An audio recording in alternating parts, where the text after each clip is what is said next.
Aldenmor was a village wrapped in perpetual mist, a place where the world moved slowly, and time seemed to bend around its ancient cobblestone streets. At the edge of the village, near a leaning oak and a crumbling stone marker, lived an old man who had only one purpose: to light the lanterns. Every evening, without fail, as the sun dipped behind the hills, and a quiet hush fell over the houses, he would emerge from his small cottage, with a lantern in one hand and a brass-tipped rod in the other. He walked without hurry, stopping at each post along the path, gently lighting the flames. His motions were smooth, practiced, as if he'd done this not just for years, but for centuries. The villagers rarely saw him by day. Some thought he slept, others believed he meditated, or simply waited for dusk to fall. Children would sometimes peer through the gaps in his old fence, hoping to catch a glimpse, but they never did. He remained a figure of the evening, part of the twilight, like the fog and the chill. The lanterns themselves were beautiful, tall iron structures with glass panels, their bases carved with unfamiliar symbols. Some said they had been there since before the village was built, and without fail,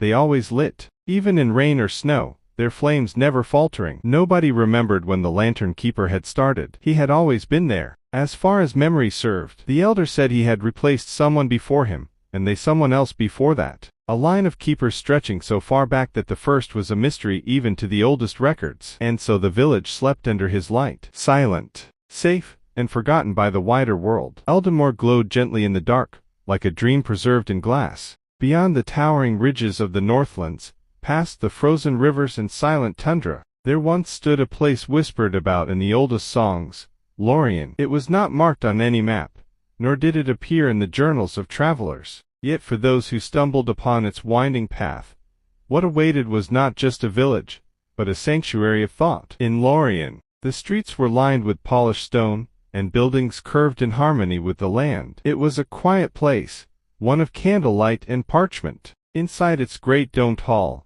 generations of scribes worked not for wealth, but for memory. Their role was to record the world, not in grand stories or exaggerated legends, but in the minute truths others overlooked. They wrote of the way rain sounded on different rooftops, of how snow melted slower on north-facing hills, of how the forest edge changed scent with each moon. These scrolls, fragile and endless, filled the shelves of Lorien's underground chambers. The villagers spoke little, but listened always. Children were taught to observe before they spoke, to note the shift in clouds, the change in birdsong. No one ruled Lorien. Decisions were made in silence. If one scribe wished to build, they would write their intent, and pin it to the central wall. If others agreed, the building began without words. No orders, no debates, just shared quiet understanding. What made Lorien extraordinary was not the scrolls alone, but the act of listening. The scribes claimed that if one read enough of the old writings,